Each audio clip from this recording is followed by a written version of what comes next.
You're not funny at Big House. What? No, it would not really. You do. You're not funny. You're not funny. Come on, everybody, join in. You're not funny. Thank you. You're not funny. Thank you very much. When it comes to writing for kids comedy as opposed to adults comedy, what are like the main differences? The only difference is really I just don't swear and don't talk about anything that the kids won't understand. You don't want to do anything that kids have no comprehension of. You don't want to do stuff about politics because they don't care.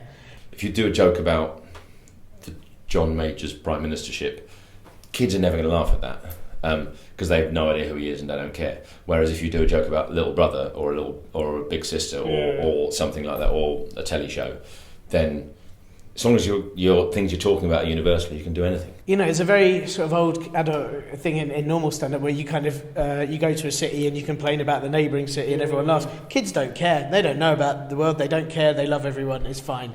So, you know, there's things like that you just skip out. But other than that, you can do kind of whatever you want. And often you get to be sillier than normal and more puerile. I get to talk about bogies a lot more to kids than I ever do to adults, so it's pretty good fun. We will not be saying any rude words, no rude words like poo, or wee, or bum, or willy, or boobies, or bogies, or prehistoric dinosaur bogies, or medieval night bogies, or futuristic robot bogies, or Eurozone crises, or One Direction. We're not going to say any words like that. No rude words whatsoever. The first stand-up set I did for kids was old material of mine that I cleaned up. And now I've sort of moved away from that, but I still do bits of those. I still just go for what's silly, what makes me giggle, and what would have made me laugh as a kid. And that's what I do. I was a kid who it's a classic thing of sort of trying to fit into class and found that if I said something funny, I could. And so you start thinking, you start spending your whole time thinking, well, how can I get a laugh out of this situation? It's hard knowing what will make people laugh until you've said it to people. And the more you do stand up, the more you get used to how things work. I'm quite friendly on stage, so I try and make things in my personality. I'm enthusiastic about things. I look for the bright side of things. What sort of person are you? I kind of wait till it happens, but I do lots of different. I'm currently writing for some cartoons for Kids Telly at the moment, and that's kind of easier to write because you've got a thing to write for, and you've got an outline you've got to write to. But just coming up with a funny joke, some people just sit down and write 9 to 5, and just make themselves write jokes. But I just wait till something funny comes into my head. But I tend to, in order to get things funny coming into your head, you've got to get stimulus and you've got to read the paper and you've got to go out and talk to people, because if you're just sitting at home staring at a wall, then something new and funny isn't going to come into your head.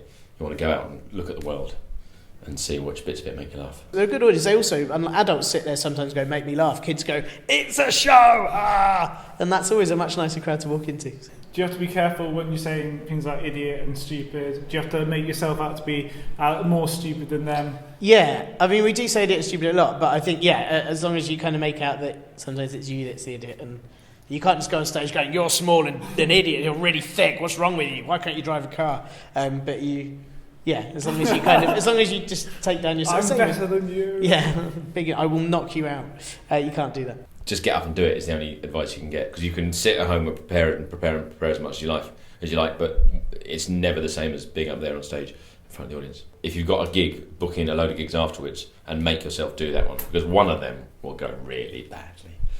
But you make yourself do the next one. If I wanted to get into kids comedy, how would I go about doing that? Probably through Comedy Club for Kids, which is what I co-run. We do certain tryout spots in London and in at the Edinburgh Festival, and then we kind of pick the stand-up acts that we use for the rest of the year from that. So that's the best way, really. We're kind of the only ones doing it, which is brilliant. And no one else should ever do it ever. Just let us do it all. Awesome, thank you, Tiernan. Thank you very much for watching. Please subscribe and check out the other videos on glitchedTV. Well, when is the gig?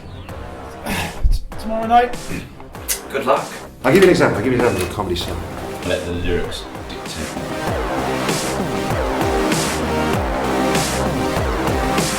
I've got very few dreams. One is for people to be able to pronounce my name properly, and one is for maybe for a beard groomer. That'll add to the dream.